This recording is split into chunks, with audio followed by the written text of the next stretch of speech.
Hello and welcome to our AFP webinar live stream. Stop winging it and plan your CRM wisely, sponsored by Heller Consulting. My name is Robbie and I'll be the operator for the presentation today. Before we get started, I'd like to take a moment to acquaint you with a few features of this live stream technology. At any time, you may adjust your audio using your computer volume settings. And for closed captions, click the CC icon in the bottom right-hand corner of the video player. Select English to enable closed captions. On the right-hand side of your screen, you'll see the audience engagement window with navigational tabs at the top. The chat tab allows audience members to communicate with one another. To send a message to the audience chat, click in the text box and type your comment. To send the comment, press the Enter key or the send icon. The Q&A polling tab is where you will ask the presenters questions. You will need to enter your first and last name to participate in polls or to ask a question. To ask a question, click in the text box and type your question. When finished, press the Enter key or click the paper airplane icon to send the question. All questions that you submit are only seen by today's presenters. Your questions will be responded to in the order in which they were received and will be addressed at the end of the presentation. During this presentation, you will see multiple choice polling questions. When a poll is active, it will automatically appear in the Q&A polling window. To participate in the poll, please select the button to the left of the answer you would like to submit. We are joined today by our speakers, Greg Barry, Mike Kirkpatrick, and Natalie Harvey. Greg Barry brings over 25 years of IT leadership experience to his role as Senior Director of Information Systems at Mass Audubon. Since 2020, he has led a team of 8 professionals supporting the technology needs of more than 650 staff across Massachusetts. Greg is a project owner for Mass Audubon's Salesforce CRM implementation, guiding the organization through a transformative shift in how it manages relationships and data. Throughout his career, Greg has held senior roles in nonprofit, healthcare, government, and education sectors. He has successfully led large-scale system migrations, data modernization efforts, and global technology deployments. His expertise spans enterprise systems, data infrastructure, cybersecurity, cloud services like Microsoft 365 and Azure, and CRM platforms. Mike Kirkpatrick brings deep expertise in nonprofit marketing, online fundraising, and digital strategy from his years at the Canadian Cancer Society, where he tackled complex systems at a national scale. His experience spans over 2 decades in strategic and technical leadership, roles across nonprofit and higher education sectors. A frequent speaker at nonprofit and tech conferences, Mike also served as a fundraising board member for his local animal shelter, giving him first-hand insight into the challenges and opportunities faced by smaller organizations. Natalie Harvey has a rich background in nonprofit operations and digital engagement. She's led content and strategy efforts for organizations like Wave Hill, the Nature Conservancy, and Mission Investors Exchange, helping them amplify their thought leadership and impact. Known for bridging technical and business processes, Natalie delivers lasting solutions that improve nonprofit workflows. Her passion for digital strategy shines through in every project, and she brings a personal touch rooted in her love for gardening, good food, and time spent outdoors with loved ones. At this time, I'd like to turn the microphone over to our speakers to begin today's webinar. Thanks, Robbie. Welcome, everyone. Welcome to our Stop Winging It and Playing Your CRM Wisely webinar. We're so pleased to have you here with us today and would like to thank our partners at AFP for hosting this session. I suspect many of you are here because you either are thinking about or are in the middle of looking at your options for implementing or replacing a CRM in your organization. And if so, you're in the right place. I'm just going to skip past the intros here. You've got this for reference if you're downloading a copy of the slide deck that'll be provided. But I want to really turn things over to Greg to introduce first a little bit of history about Mass Audubon and ask him to share a little bit more about the organization if you're not familiar with them. Greg? Awesome. Thank you, Mike. So Mass Audubon is the largest nature-based conservation organization in New England. We were founded in 1896 by 2 women who fought for the protection of birds. Point of trivia for most people is we are not actually affiliated with the National Audubon Society. We actually predate them by 9 years. We just both happen to be named after the same namesake. So we get that confusion a lot of people thinking that we are National Audubon, that we're purely a bird protection agency. We actually focus on both protecting wildlife, loss of biodiversity, and equitable access to nature and climate change. We have roughly 160,000 members and supporters. We're the sorry, excuse me, I have a frog in my throat. Yeah, so you can learn more about us at www.massaudubon.org. And I'll throw it back to Mike. Great, thanks, Greg. For those of you that are not familiar with Heller Consulting, we've been helping nonprofits and higher education advancement clients for nearly 30 years. We recently became part of the RKD Group, which is one of North America's leading fundraising and marketing solution providers for the nonprofit sector. At Heller, we focus on technology strategy engagements, such as technology roadmaps, solution selections, including CRMs. We also implement on Salesforce, Microsoft, and Blackbaud through our service delivery practice areas. And along the way, we also offer change leadership services to help clients to ensure that they have successful adoption of those implementation projects. And of relevance to this audience, 50% of our projects relate to fundraising, including CRMs or donor management systems, digital fundraising systems, moves management, events, and reporting. We have worked with over 10% of the 100 largest US charities in the last 3 years, which lets us bring learning from the most complex challenges to help organizations of all sizes. And finally, we pride ourselves on being a value-driven organization and are a registered B Corporation. Whether you're considering a CRM change, in the middle of reviewing your options, or even halfway into an implementation, we have a little something for all of you today. Throughout, we'll have Greg share some insights from his experience at Mass Audubon. We're going to discuss some of the signs that might lead you on a journey to examine your options in CRM. We'll look at some of the things that you should be thinking about in a future-facing CRM. We'll cover the many cost elements that go into a CRM, talk about how you can approach leadership for funding. And we can't talk about CRMs without some way to measure them, since they are such an investment for organizations. And of course, not every CRM project goes smoothly. So we'll look at a few of the common pitfalls and how to avoid them. And finally, Greg will share a final word on any parting thoughts from his experience with a CRM project. And just a reminder for folks, we'll have lots of time at the end for questions, so feel free to enter them throughout and we will come back to them at the end. We're just going to start off with a quick poll to learn a bit more about the CRMs that you're currently using. You'll find a pretty decent list of products and vendors that we come across regularly with clients in the polling tool, but we've also included another option in case you have another tool, because the market is incredibly vast and this is certainly not an exhaustive list of options for nonprofit CRMs. So I'll give you a moment to enter the poll.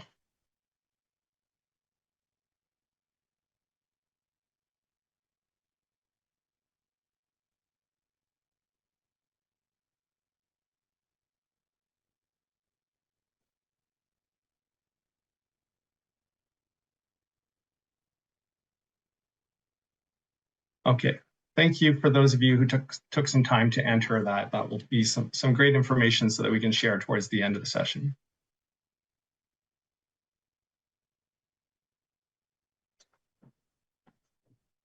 So we hear a lot of consistent challenges from organizations when we initiate a project or conduct a discovery. These are some common signs that might lead you to think that it's time for a new CRM or maybe your first CRM. And I'm sure many of these issues will be familiar with you. The first one is poor user experience.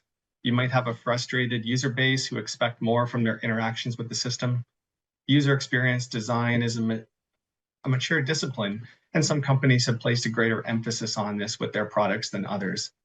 Some involve their stakeholders more in product design and improvements, and many of the clients that we work with are looking to make a change, cite user interface that hasn't kept up with the times, feels dated, or in some cases can even hinder processes more than it helps them.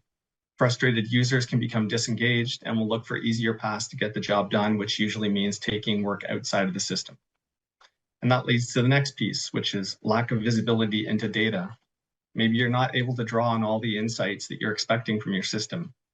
This might be related to poor user interface and exposing data where it's needed. Or it could be that you have a lack of tools to search, sort, and filter and report on your data. Or it could be that there's data sitting in other systems and you just lack a way to bring it together. Messy data is another common complaint that we hear. You could be wrestling with messy data such as duplicate records, incomplete records, or inconsistency in how data is being entered. Your CRM just may not have the tools to enrich data, help with duplicate identification and cleanup, and be able to conform to the desired data governance that you're trying to have so that people are entering data consistently. Inability to integrate. With the proliferation of tools that we're seeing in the market right now, this is a huge issue for organizations. And it can really limit you from being able to get that customer 360 view that you're striving for. Manual processes. It wouldn't be a CRM webinar really if we didn't mention spreadsheets. We all have them. They all are the go-to solution to filling gaps in functionality or workarounds to systems or processes that staff don't like. These can lead to data proliferation, expose your organization to risk, and mistakes as data moves around outside of the CRM. And these processes eat up a huge amount of staff time. And lastly, not the final, but one of the other notable reasons we hear from clients looking to make a change is general loss of confidence in their vendor. It could be an accumulation of poor customer service. It could be a failure to innovate and have a product roadmap that really shows a strong vision for the future. Either way, it can also lead organizations to look for change. So I'd like to ask Natalie and Greg, who worked on the project at Mass Audubon, to talk a bit about what precipitated change at Mass Audubon. Thanks, Mike. So Mass Audubon really came to Heller knowing that their technology stack was not working for them. They'd done some preliminary work to hone in on the reasons their technology wasn't suited to meet their needs. It includes some of the things that Mike mentioned before, such as messy data and kind of lack of integrated key systems. But Greg, can you walk us through what really led you to know that you needed a change in CRM at Mass Audubon? Sure. Thank you, Natalie. Yeah, honestly, I could go back to Mike's previous slide and say that he wrote that entire slide based on his experiences at Mass Audubon. The things that were mentioned there were 110% what we were experiencing. We have a complicated system that had sort of evolved over time. In some cases, we had integration problems between systems, which would create data silos. It created a lot of messiness in sending data from one system to the other, prevented us from having a full constituent picture. In some cases, it prevented us from expanding or extending our integrations with other systems. So it sort of held up other projects that we wanted to implement because we couldn't pull that data back in. We had a ton of email management problems where we were getting messy addresses. We were getting things that weren't aligning properly.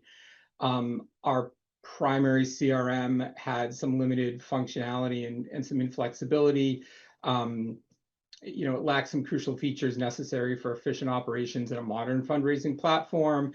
It didn't have an intuitive user interface. We had a lot of staff who took a lot of training just to understand how to do their jobs, much less beyond the function that it had. There were limited user access and permissions abilities. We had a very distinct lack of granular permission controls. So we weren't able to scale beyond, we had certain top level people who could see all the information in the system. But if we wanted to extend that out and sort of hide certain confidential information, we didn't have that visibility either. And overall, it was just this very complicated web of I keep drawing this triangle because we kind of 3 core systems that all talk to each other, and they did so in this manual fashion. I often refer to it as sort of a Cold War Russian spy mentality, where at night, one system would drop its changes and updates to an SFTP file, and then a couple hours later on a schedule, the other system would come in, grab that data, send their changes, and they communicated like that. They still to this day communicate like that. It just again created a lot of complexity. Overall, just a lot of pain from an IT perspective. And we spent most of our time troubleshooting, maintaining, just keeping the thing up and running, and not able to dedicate resources to growing and expanding and servicing. Thanks, Greg. We're going to just do another quick poll here that I think will help with the conversation in the Q&A session. So we'd like to understand, what is the biggest issue with your current CRM? Maybe it's one of the issues we talked about, or maybe you're dealing with an entirely different challenge. But if you could take a moment to complete that poll, we would love to hear from you.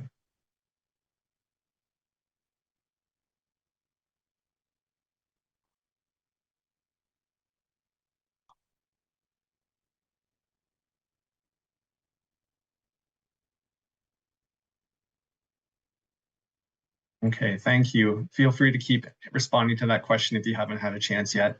I would like to pass it over to Natalie, who's going to talk to us about some of the criteria that should be considered when you're evaluating some of the CRM options that are out there. Thanks, Mike. If we go on to the next slide, you'll see that when we're evaluating CRMs, most typically we find our users are looking for these 7 features, right? Most importantly, often comes a modern user experience. Users really want and need to easily find information in the shortest amount of clicks possible, especially fundraisers, right? You have increasingly lofty goals, and CRM needs to make data easy to access and provide the information that's needed very quickly. A CRM should also have unified donor profiles. That includes data from solutions outside of the CRM, so details from surveys, understanding events that maybe a donor attended, and include touch points for how donors are engaging with your particular organization.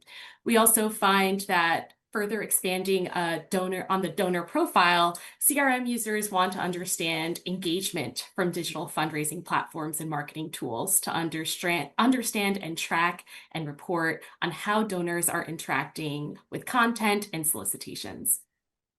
The use of marketing automation and dynamic segmentation based on a donor's history and behavior also ends up becoming really increasingly important. And that's something that we heard from Greg at Mass Audubon quite a bit from their marketing team. More organizations expect to be able to follow up with donors based on their last giving date, or re-engaging lapsed donors automatically to make sure that you're reducing those manual efforts and increasing staff efficiency.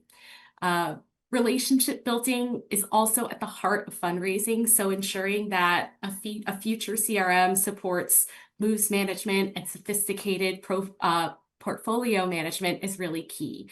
This is another area where fundraisers are hoping to reduce that manual workload or utilize automated processes related to deliverables or follow-up tasks.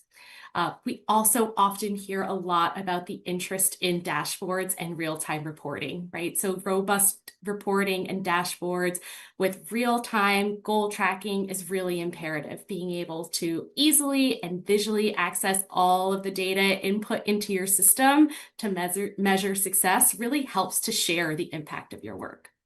And lastly, we'd be remiss if we didn't talk about AI. When evaluating a new CRM, innovation and staying up to date on functionality is really imperative. So making sure that whatever solution you're looking into is able to continue to explore and utilize AI is really imperative to make sure that you're making informed decisions and, again, spending more time working on your strategic initiatives rather than on repetitive tasks. And so on the next slide, this slide we'll see that when Heller is working with nonprofit organizations who are selecting new technology, we work with them to determine their evaluation criteria or their key decision factors for selecting technology. These drivers can be revisited, bringing decision makers back to what's most important rather than getting caught up in some of those individual requirements that come up during an engagement. And so I was able to work with Greg to narrow down what was most important to them when they were selecting a new CRM. So these decision drivers are often on a spectrum. So Mass Audubon was really able to discuss what was most important to them as they worked to evaluate CRMs. And Greg, I'd love to hear more about that experience for you. Yeah, thanks, Natalie. This was great. I love this exercise too when we went through this last fall. So this was a workshop that we participated in with Natalie and some of our other partners at Heller. And it really helped to bring in our focus as a larger group as to what was important. And important at sort of this this higher level, right? And we settled on sort of these 4 key decision drivers out of all of this other noise that was going on, right? We really wanted to make sure that the solution that we were looking at moving forward was constituent focused, right? Supporters are at the heart of everything that we do. We were looking for a CRM that was able to enrich their experiences with Mass Audubon, to ensure that every interaction felt seamless, engaging, and personal. We were running event registrations, volunteer opportunities, donations. Everything was coming through a single integrated constituent view, so that folks weren't having to log into different systems. We were able to sort of see all of that data at once. This integrated view of each constituent to allow us to better understand and meet their needs, deepening the bonds that bring us together to protect the environment. Org-wide alignment was another very important piece to us, right? At Mass Audubon, we strongly believe in the power of working as one unified team. We're not a philanthropy team and a finance team and an IT team. We are Mass Audubon.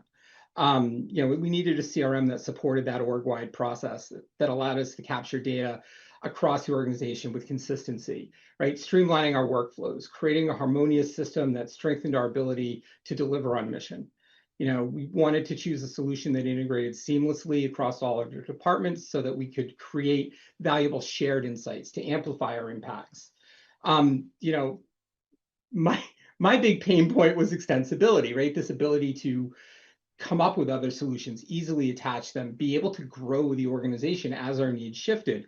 As a forward-thinking organization, we needed a CRM that evolved with us, right? Being able to choose a system with robust extensibility and integration options meant that we'd be able to adapt to new challenges and new opportunities without limitation, right? We needed to embrace a CRM that easily connected with additional tools and applications so that we weren't constantly trying to wedge a square peg into a round hole, right? To make something work, right? So we wanted to set ourselves up so that we could innovate and expand and remain agile. And then finally, we had a lot of issues with data quality. And so that, sort of balancing ease of use versus data validation, we really sided on the data validation and integrity side, right? Accuracy and reliability were crucial to our data-driven world. And so the ideal CRM would help us maintain high data standards through intuitive validation features, right? Ensuring that every interaction and record was precise, it was trustworthy. With that reliable data at our fingertips, then we, could act confidently on the insights and the reporting that we were receiving and not just sort of, going by gut feel, right? It's one thing to say you're a data-driven organization. It's another thing to be a data-driven organization, right?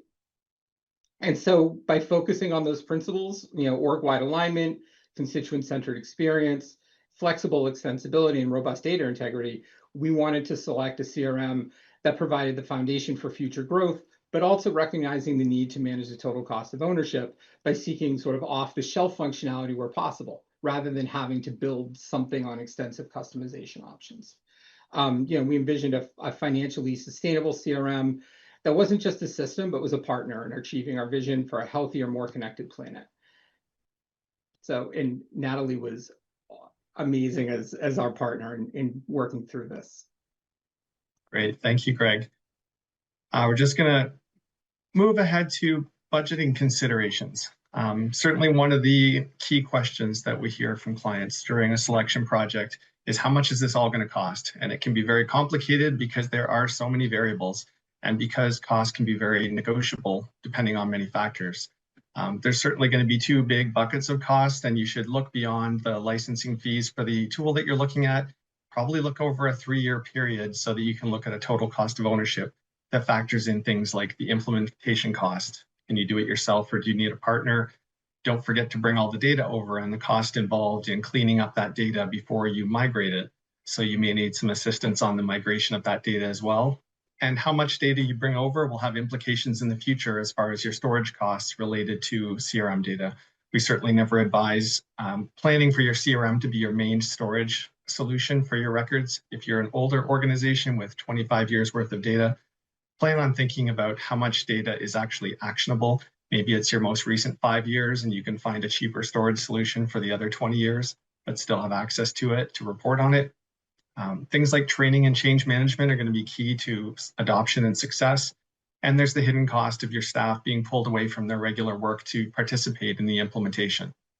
And once you get going, certainly that licensing is going to be an ongoing fee, but you may also need supplemental products like address verification, data hygiene, document generation to help provide you the full suite of functionality you set out to get.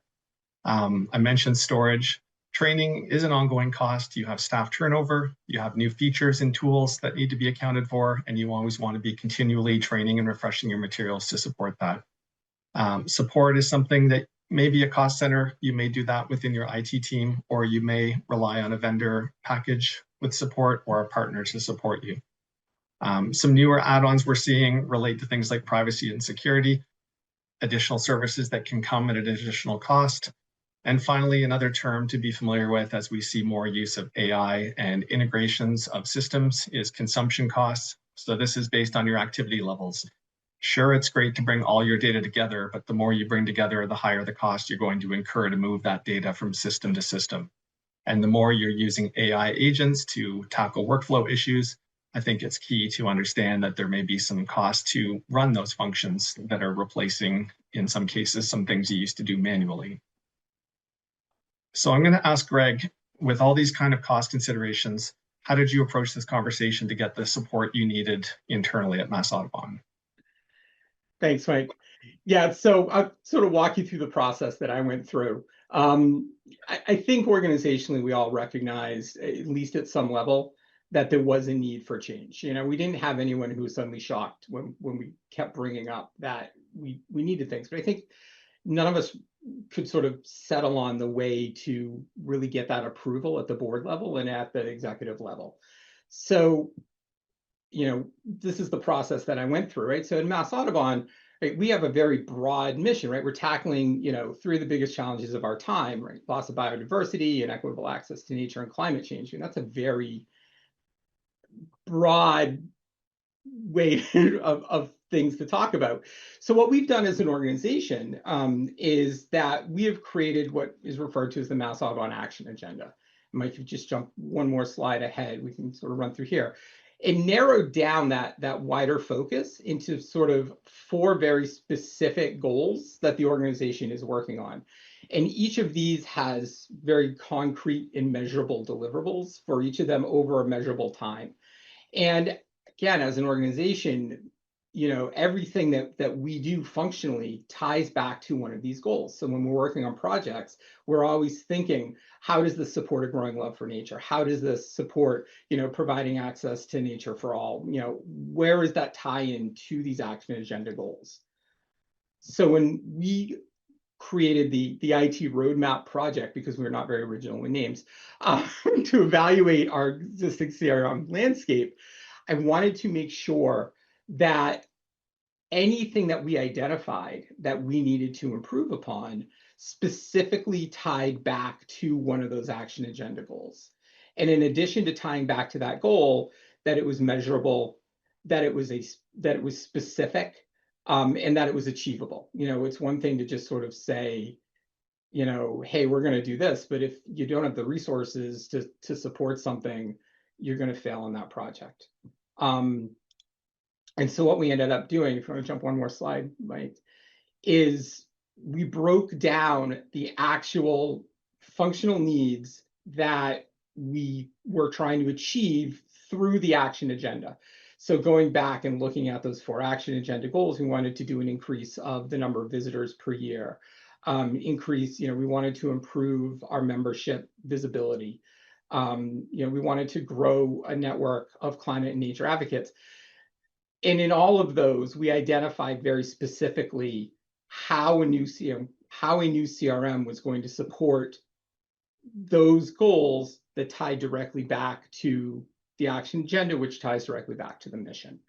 And in presenting it in that view, we were able to get all of our board members on board to approving this project. We got executive support on this project and actually generated a ton of excitement over it.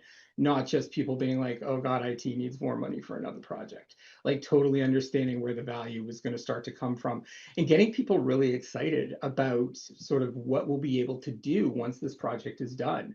And it's really funny. I've sort of moved from kind of trying to like temper people's expectations because we can't do things to temper people's expectations because, you know, all of a sudden they want to do all this other stuff that we're going to be able to do in the future and saying like, no, hold on, it's coming, it's coming, it's coming.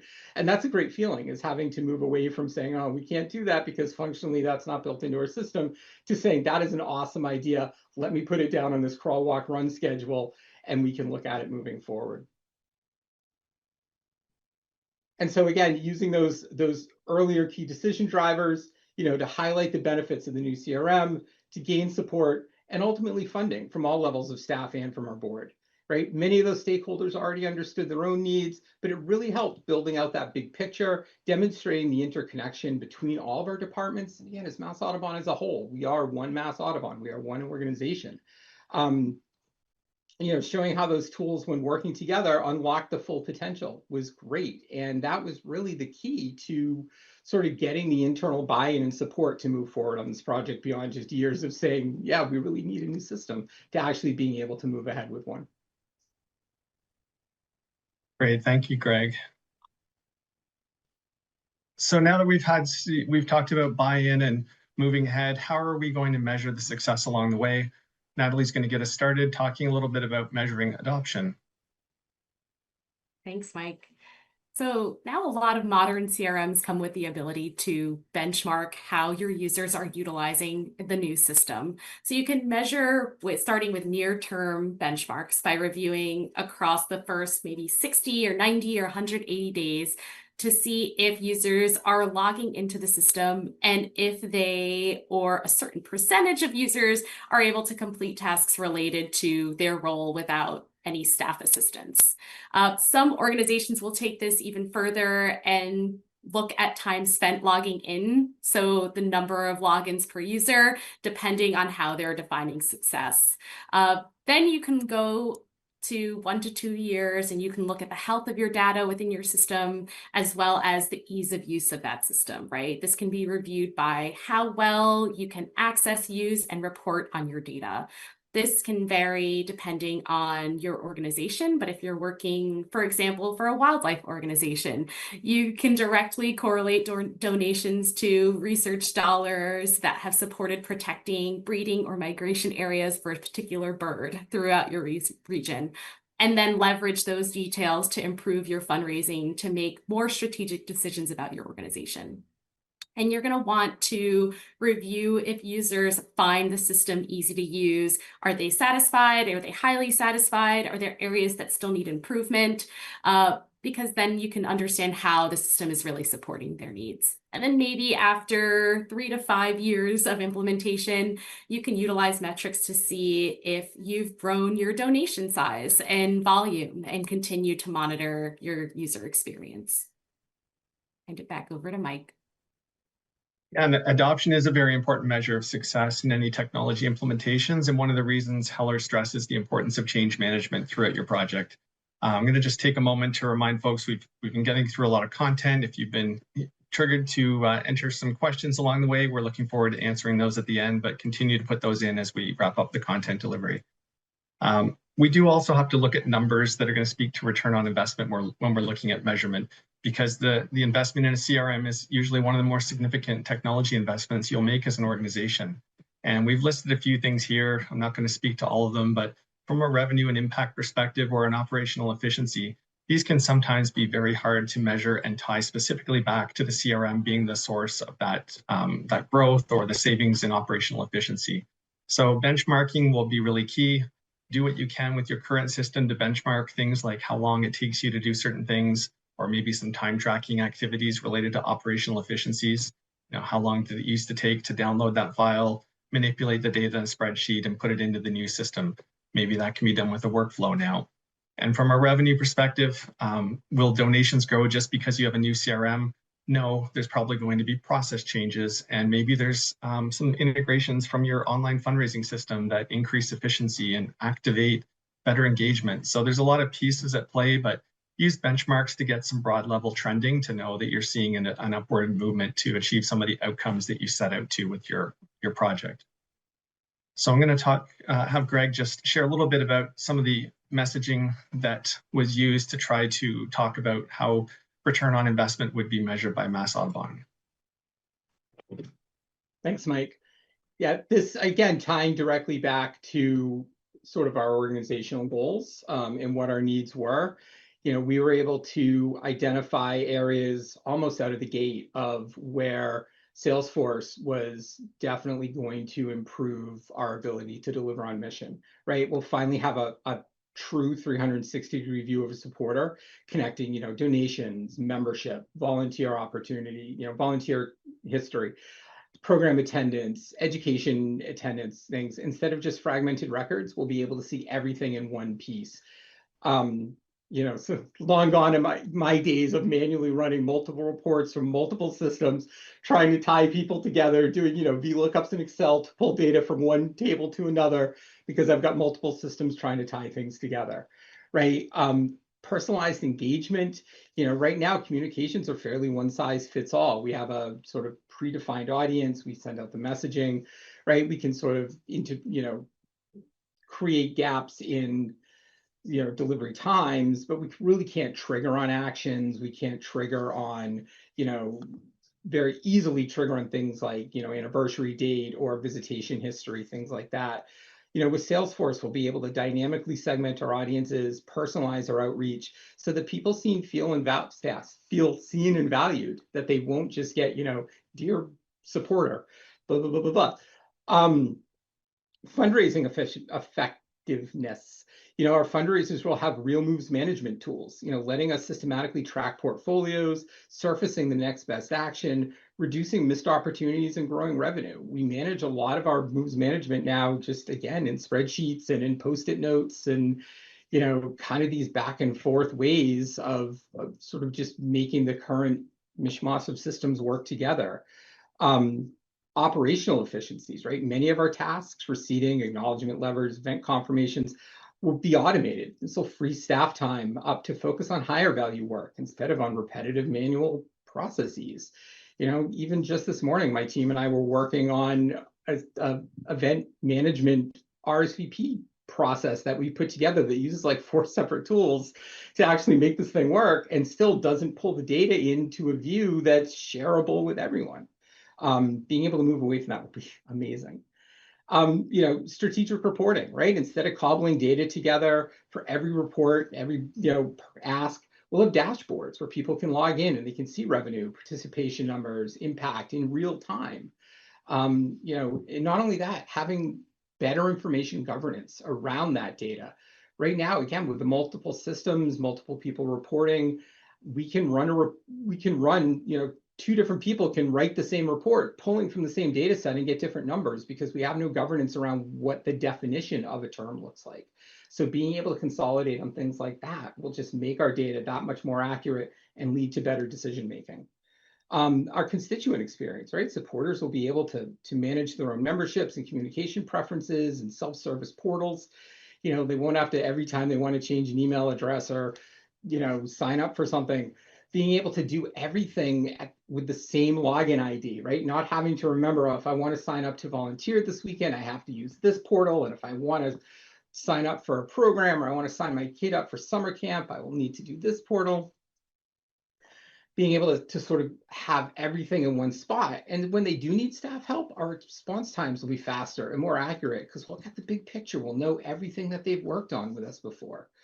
And finally, innovation and extensibility, right? And I've talked about this one a lot because it is one of my most excited, the thing I'm most excited about from this implementation, right? This ability to plug in new tools as they happen, looking at uses for AI, looking at new fundraising channels, looking at new programming systems as they emerge, right? Being able to future-proof this investment. This isn't something that we're investing in now, and then 5 years from now, we're gonna have to buy and put in a whole new investment in a whole new system. Like Salesforce, we're here for the long term. We're looking for something that, as we grow as an organization, as new technologies come out, as people's desires shift and change, we can shift and change with that. We want to position ourselves for growth and innovation over the next decade. We want to work on this continual improvement.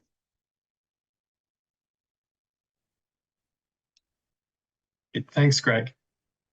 We're just going to transition over to some of the pitfalls and things you might be running into on your way to implementation. Things that can go wrong on a project, either in selecting the solution, implementing it, or even making the case for the funding that you need. Do you actually need a new CRM? There's cases where someone's pushing for change without understanding or having a distinct business need. Sometimes it could be coming with experience from another organization and just wanting to change to a familiar tool. We think a gap analysis is a really good exercise to do at this point, to look at your full requirements as you would against any potential new vendor against your current system, to see if you really do have those gaps. Maybe there's just a knowledge gap about the current system's capabilities. Failing to appreciate that work gets done not just with technology change, but with people and processes, and it takes all three of these together. This isn't just about buying the software. Even the best software fails if the processes and the people aren't bought into it. Neglecting to understand the entire market. Are you just basing a decision off a couple of people's opinions, or are you looking at the breadth of the entire market? We saw lots of options listed in that survey, but we saw a huge number of you that said other. So there are many, many tools out there, and one size does not fit all organizations. Are you missing key stakeholder input? Make sure you cast a wide enough net when you're gathering requirements. Maybe leadership's defining them, but don't forget the frontline folks that are using these systems day to day. They'll have a lot of great input into what the requirement should entail. Are you getting expert advice or advice from some of the peers in your sector? You want to make sure that you're asking people who are successful with their systems, what they're doing, and get some input from them on the types of systems they explored and the one they ultimately chose. And finally, definitely do not go it alone without an executive sponsor or champion. You're going to need that buy-in to support the funding, to be a change sponsor as you're going through and trying to get staff buy-in for adoption. Really, really key. And we see a lot of folks that do not take the time to engage their executive sponsor in this. I'm just going to cut through a few of these because we're getting near the end of our time and we want to make sure we have lots of time for question, but this is just an example of some of the vendors that we have in the marketplace. And I'll just, Natalie, if you could just speak for a second on how we've really looked at these and grouped them into platform versus product approaches. Absolutely. So the CRM marketplace is really crowded and can be challenging to make sense of. So we find it useful to think about offerings in a platform versus product manner. So platforms being fully customizable and scalable. Think about Salesforce or Microsoft Dynamics. And products are have a set of features that will or won't work for your organization, but potentially, usually those are vendor supported, right? So the thing about platforms is that they're able to be deeply customizable for your unique needs. They're usually leading edge CRM technology platforms, but they require the investment of ownership of that CRM ecosystem. So they also require the staff that's skilled. So a database administrator or a vendor to support you in maintaining and updating that platform. Well, products, think about them as Bonterra, Virtuous, Neon CRM. They have that one vendor that's managing the full solution. They're responsible for the support, for the updates, implementation, training, and usually they'll typically serve more of a departmental function. Maybe they're more geared towards fundraising specifically rather than including also your programmatic team. And often we find that sometimes it might be difficult to access your data or further customize a solution that's a product.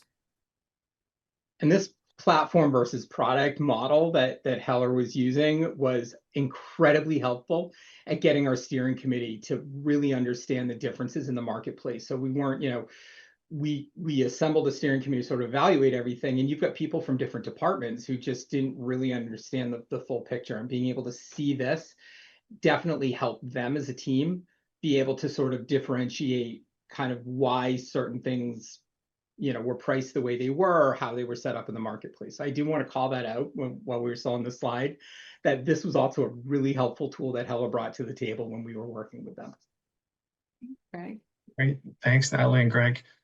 I'm just going to move us on to a note here about some of the process that's used in terms of doing an assessment of available options.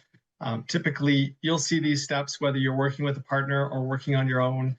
You really want to take the time to do some discovery of your own requirements. We find that it's key to not just look at the technical requirements, but think about how you're going to line this up with your strategic priorities as an organization. Greg talked a lot about this, and making sure that you've taken all that into consideration and looked at the right background documents to do it. Once you have requirements, it's key to prioritize those, because requirements, no system's going to be able to meet all of them out of the box or even with customization. So you really want to know, when you're looking at multiple vendors, which ones are most important. And once you get through that, you're going to have a selection process that may or may not involve demos with vendors, review of marketing material, and there's going to be a wealth of information to go through, but have an evaluation set of criteria that you go into that's very deliberate. Make sure that when you're working with vendors for demos, that you have distinct scripts that cover those requirements and the most prioritized ones, so that you're hearing from them what you need to hear and not what they want to sell. So it's really important to go through the process in that way. So at that point, I just want to make sure we give Greg a final word to share any insights he might have around his CRM experience before we move into our Q&A component. Yeah, thanks, Mike. So we actually have moved from a selection. So we originally engaged Heller last fall for a selection, for help selecting a new CRM and sort of identifying, helping us navigate the marketplace and really being able to sort of move ahead. And then we moved into the second phase of our roadmap project, which was an implementation phase, where we also selected Heller because we had such a great experience with them in the selection process. And so I wanted to just sort of talk a little bit. We're not very far in the implementation. We kicked our project off at the beginning of August, actually a little bit towards the middle of August. We had some vacations to work around. But so far, some of the stuff that I wanted to just share with anyone interested in doing this, just because it was so helpful to me when I learned it. I want to be able to sort of, pay it forward a little bit. Was, from a Salesforce perspective, bringing on an internal Salesforce administrator very early in the implementation. We had talked to some references, and they'd all said the same thing. They'd hired their Salesforce admin later in the project. Their go live came and their admin start date was the day after go live or something. I got to tell you, it's been so helpful having someone who really understands the system kind of on the inside, working with us. And it's been a resource that we've been able to lean on. So when Heller is looking for certain questions and things, we're able to, more intelligently answer them, especially because right now, none of us are really Salesforce experts at Mass Audubon. We won't be until we start to go down more of the training process. So in these early phases, having that expert on staff has been great. The value of bringing in change management services, I always echo this constantly, right? I think probably all of us on this webinar understand the value of change management.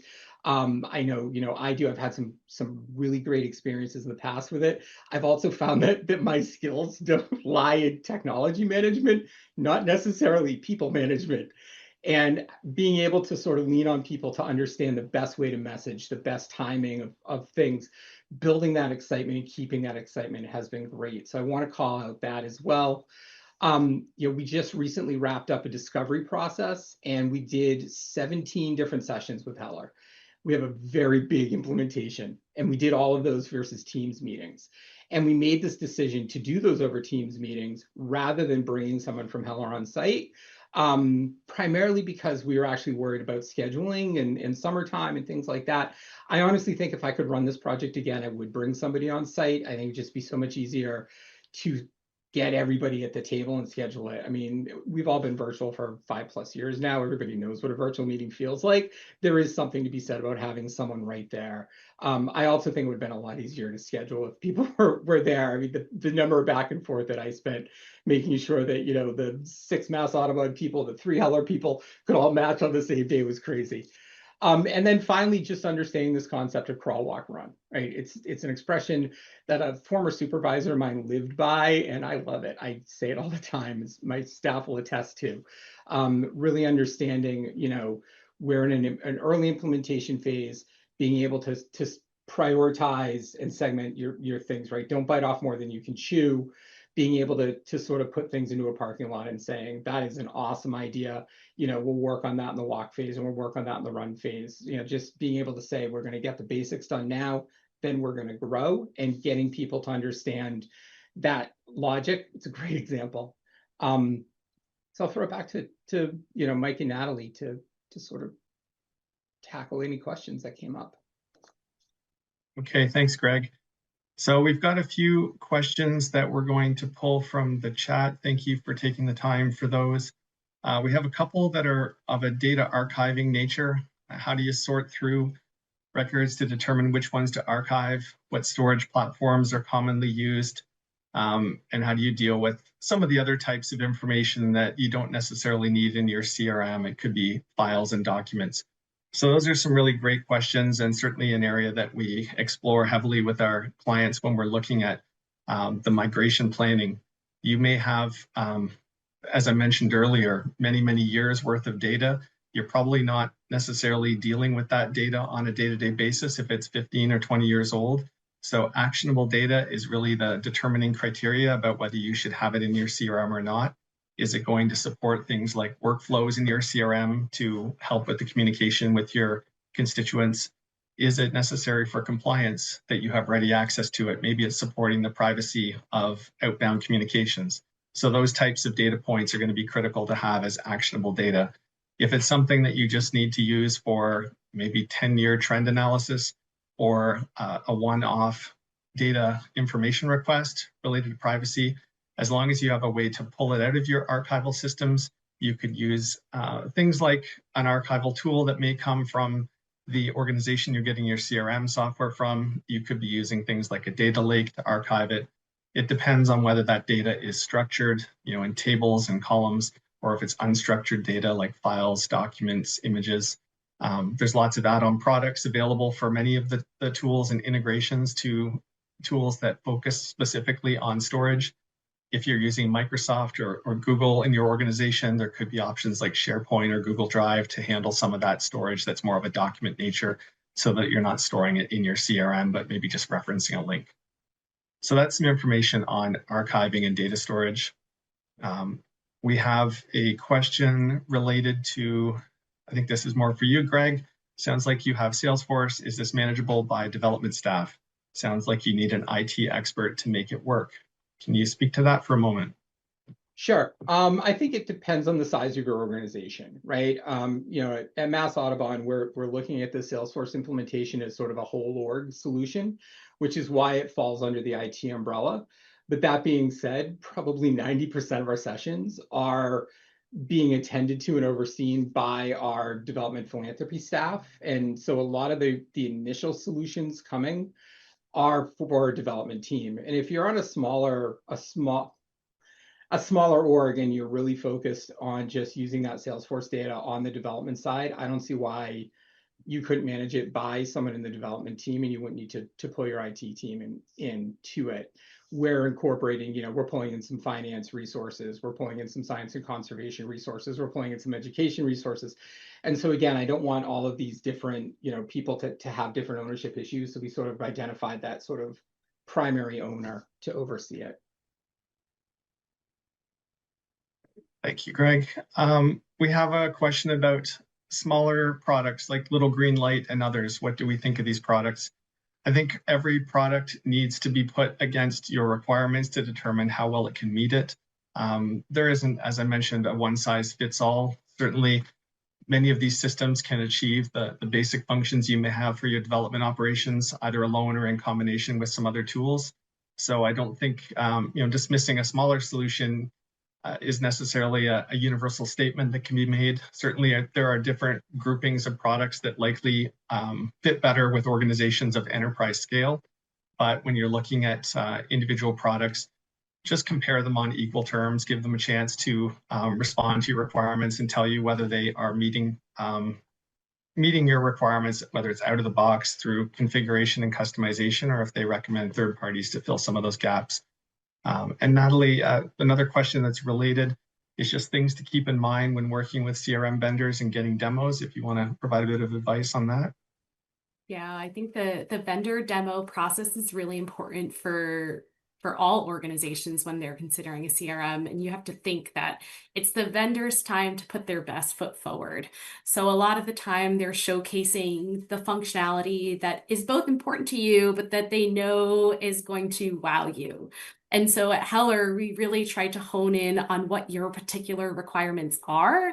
And so you'll want to make sure that you know what is the key functionality we need to see to make a decision to be able to do our work on day one. And how does that actually work in the system? So making sure that you have detailed vendor agendas and use cases that you could provide to the vendor in advance to make sure that you're seeing that key functionality for you to help you make a decision is really important in that process. And I think, as mentioned earlier in the presentation, even thinking about asking for references or contacting organizations similar to you so that you can see how others are using the system afterwards. And I know Greg was able to do that with some of his organizations that are close by to see how they were using Salesforce as well as some other tools. So Greg, I don't know if you have anything additional to add.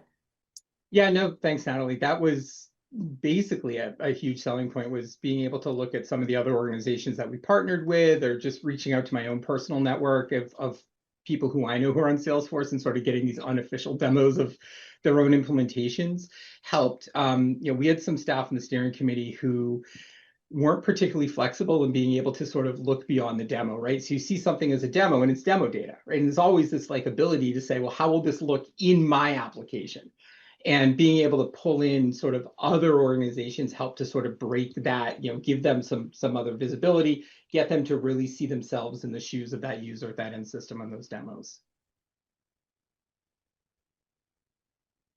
Okay, we've got 4 minutes left and a few questions to go still here. Someone looking for recommendations around smaller solutions for a startup organization. I think the key here is to just look at some of the options that are available from vendors who have trial type versions where you can actually get a start onto the system. Maybe where they make their money is on the additional products like marketing, but they may provide the CRM at a lower no cost to at least get you familiar with whether you can work in that type of environment. And some organizations will have deep discounting for nonprofits or even free licenses up to a certain point, and then you start paying after that. So if you're small enough, you may even fit within that allotment. And then other organizations have that really deep discounting. So certainly you can send us a note after this and we can provide some suggestions on that. There was a cost of it, how expensive it is for an internal Salesforce administrator in estimating the cost. Certainly I would say some research on sites like Glassdoor can help give you an example of some of the salary ranges that you might be looking at for a Salesforce type administrator. There are a few other job boards out there that are focused on the nonprofit sector that would be a good place to benchmark some of the potential costs you were looking at. And Salesforce admins come in all flavors, certainly some who are very highly certified in development work and others who have more basic administration skills that could run things in a more non-technical nature. So I think that range can be quite variable based on their organization experience and whatnot. And then we have a question here that is someone trying to convey the value of the CRM as a small organization. Don't have a lot of staff to dedicate to this. But understand that there's a lot of fundraising potential. So I think it's just tips for framing the need, but how it can be done affordably. So maybe Greg, just echoing some of your points from earlier around how you can make that case if you don't necessarily have a big team to pull together all the metrics on it. Yeah, I think tying it directly to your organizational mission and really being able to quantifiably demonstrate where the value is a great way to sell it.